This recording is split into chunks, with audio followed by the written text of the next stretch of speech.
La colère est un esprit violent. Elle est capable d'échanger les meilleurs amis en ennemis.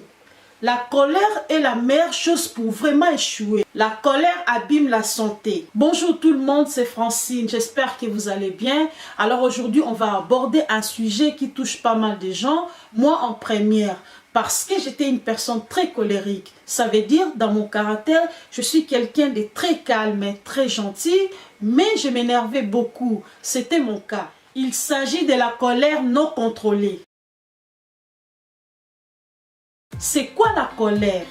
La colère, c'est un violent mécontentement accompagné de l'agressivité. C'est une forme de folie douce et temporaire. La colère est liée à l'orgueil. En fait, c'est la dignité des nuls. La colère est une arme des faibles. Les hommes et les femmes colériques, ce sont des personnes vides qui manquent d'arguments et ils utilisent souvent leur colère pour se défendre. D'où vient la colère? La colère vient de l'orgueil. Elle prend ses racines dans l'ego. Qui peut être en colère? Tout le monde peut être en colère. À un moment dans la vie, on a tous au moins été une fois en colère, soit par nous-mêmes, soit par les autres. Les hommes et les femmes peuvent se fâcher. Les pauvres et les riches peuvent être en colère. Les adultes aussi sont souvent capturés par la colère. Même les petits-enfants sont victimes des comportements colériques. Je précise qu'il n'y a pas que les humains qui peuvent se mettre en colère, les animaux aussi peuvent l'être. En fait, vous avez le droit d'être en colère parce que vous êtes humain. Ça peut faire du bien. Mais la colère qui vous est permise est celle qui ne vous conduit pas à être agressive. Ce type de colère est possible. Il y a des colères qui servent à quelque chose, mais il ne faut pas rester en colère très longtemps. On peut exprimer les choses par colère bien sûr, mais à un moment dans la vie, il faut se calmer, faites un pas en arrière et mettez de l'amour dans votre vie. Vous devez contrôler votre colère si vraiment vous voulez réussir. Vous devez savoir que votre maîtrise de soi va se manifester par votre capacité à vous mettre en colère ou à l'éviter. En d'autres termes, votre capacité de contrôler la colère, quand elle est sur le point de se manifester, reflète votre caractère. Et ce que vous faites lorsque vous êtes en colère relève le type de personne que vous êtes. Parce qu'en vrai, nous sommes tous capables de maîtriser notre colère. Pourquoi les gens peuvent se mettre en colère? Souvent, les gens qui se mettent trop en colère pensent qu'ils ont toujours raison. Comme j'en parlais précédemment, c'est de l'orgueil. Ce sont des gens qui prétendent être des gens exceptionnels, sans défaut. Parce qu'ils manquent le courage d'assumer qu'ils ont aussi des mauvais côtés. Dans ce cas, ils vont développer la haine qui va être alimentée par la colère. Il faut savoir que chaque fois que tu exprimes ta colère avec agressivité au lieu de parler calmement, tu deviens nul et stérile. Vous pouvez vous mettre en colère par exemple contre votre ennemi, contre l'échec et agir par conséquent. Votre colère doit être une arme contre vos opposants. La colère est dangereuse. Dans la plupart des cas, elle est exprimée avec agressivité. Elle est capable d'enflammer votre vie. Rien qu'avec une petite étincelle de colère, ça peut vous pousser à une action que vous regretterez toujours. Vous regretterez toujours et qui peut désorienter et détruire votre vie. Vous devez savoir que la colère est très mauvaise. Elle ne vient pas de Dieu. Et quand les gens se mettent en colère, par exemple, ils peuvent détruire toute chose à leur présence. Certains même sont capables de tuer la personne avec laquelle ils se battent. Que faire lorsque la colère se manifeste en vous? D'abord, vous devez maîtriser et contrôler votre tempérament. Car il y a des gens qui sont bons sur tous les plans, mais leur problème c'est la colère. Et vous pouvez observer, dès que certaines personnes se mettent en colère ou tout simplement sont provoquées, elles perdront tout bon leur sens. La colère peut amener quelqu'un à manifester des caprices ou des comportements colériques en public et être mal réputé à cause de cela. La colère peut changer la beauté en horreur, même s'il est silencieux, il peut être remarquable. C'est difficile de cacher sa colère, elle peut être visible dans la réaction humaine. La colère peut être visible sur le visage. Elle peut se manifester aussi dans la voix de celui qui est fâché. La colère est lisible dans les écrits.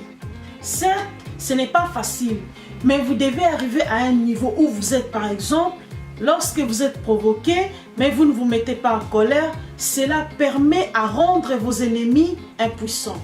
Lorsque la colère arrive ou se manifeste en vous, ce dont vous avez à faire, c'est d'avoir la capacité de contrôler et de maîtriser votre tempérament. Vous devez rester cool. Il y a des gens qui disent moi je ne suis pas hypocrite, je ne sais pas faire autrement. S'il faut que je m'énerve, je vais le faire sans hésiter. En fait, ce n'est pas que tu ne sais pas faire autrement, mais tu n'as pas appris à faire autrement. Ou tout simplement, tu ne veux pas apprendre à faire autrement. La plupart des gens qui disent ça, sachez que c'est de l'orgueil qui parle. Retenez que vous ne pouvez pas avancer en étant toujours en colère. Voici quelques conséquences que la colère peut faire. La colère est un esprit violent. Elle est capable de changer les meilleurs amis en ennemis. La colère est la meilleure chose pour vraiment échouer. La colère abîme la santé. On a tous attendu que la colère tue et sépare sans pitié la famille, les couples, etc. La colère peut créer la guerre dans une grande communauté. La colère peut rendre les sages en insensés. Elle peut casser le mariage et l'amitié. Elle est capable de bouleverser une famille. La colère est une arme dans la main de l'ennemi. Exemple dans les couples. Il peut y avoir les disputes entre partenaires et l'homme, même s'il est en colère, il doit avoir la maîtrise de soi. Il n'abusera pas avec ses mots. Il saura toujours respecter sa femme. Il connaîtra toujours la ligne rouge. Il ne voudra pas utiliser toutes ses cartes pour vraiment la coincer. Il aura toujours un fort respect pour sa femme et pour lui-même. Un grand homme respectueux, même s'il est en colère, il ne peut pas blesser une femme. Par contre, un petit homme blesse facilement une femme et il n'aime pas la contradiction. Il est tellement complexé, tellement qu'il est petit en esprit, donc il n'a pas confiance en lui, il va commencer à se faire très important, très supérieur, très fort pour rien. Il va aimer dominer les autres pour se sentir très important, tellement qu'il n'a pas confiance en lui-même. Lorsque quelqu'un est en désaccord avec son idée, il devient directement son ennemi. Parce qu'il ne sait pas convaincre. Il amène tout dans la colère. Il s'impose pour rien. Parfois, il crie sans raison. Car c'est par cette attitude qu'il se trouve très important. En effet, c'est comme un fou, si je peux le dire. Pour dire que la colère, c'est la dignité de nulle part.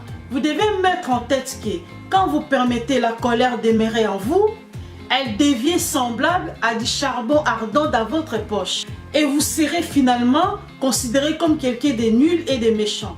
En général, les gens qui sont tout le temps en colère, ce sont des personnes qui n'ont pas de maîtrise de eux-mêmes et qui n'ont pas d'argument. Et c'est très difficile qu'on vous signale une vérité cachée ou un secret caché. Tellement que vous n'avez pas de maîtrise de soi, sinon vous allez vous mettre vite en colère, voire tout dévoiler. Finalement, l'histoire ne va même pas arriver à son bout. C'est pour cela on préférera vous cacher des choses ou des secrets. La colère est une stratégie perdante. Le fait de se mettre tout le temps en colère pour un oui ou pour un non, attendez-vous à avoir une rupture avec tout le monde. Et vous aurez comme expérience que des problèmes. Et vous n'allez attirer que ça dans votre vie. Il faut savoir que toute personne qui a un mauvais tempérament aura le plus de problèmes avec les gens. Et bien, comme la colère est une stratégie perdante, alors la clé pour apaiser sa colère est de changer. Il ne faut pas trop prendre des choses à cœur. Il faut décider de pardonner, décider de vous expliquer lorsqu'il y a un problème, décider de mettre de l'amour, décider de mettre un peu de l'eau dans le vin, diluer les choses, régler les choses. Ne prenez pas tout au premier degré. Prenez la solution. Avancez et passez à autre chose. Il ne faut pas vouloir être en conflit avec tout le monde. Vous ne pouvez pas aller coucher en colère. En réalité, l'homme est bon. C'est seulement que les choses qui le mettent en colère qui affectent son comportement. N'oubliez pas que votre bouche est le véhicule de votre destin. Si vous n'avez pas les problèmes de colère, vous serez capable de vivre une vie sans problème. Et quand il vous arrive de vous mettre en colère, ou vous voulez vous mettre en colère, tout ce que vous pouvez faire, c'est de réussir à faire un pas en arrière. Voilà, j'espère que ce conseil va aider quelqu'un. N'hésitez pas de vous abonner, de liker et de me laisser un petit commentaire. C'était le conseil d'une grande dame. Ciao!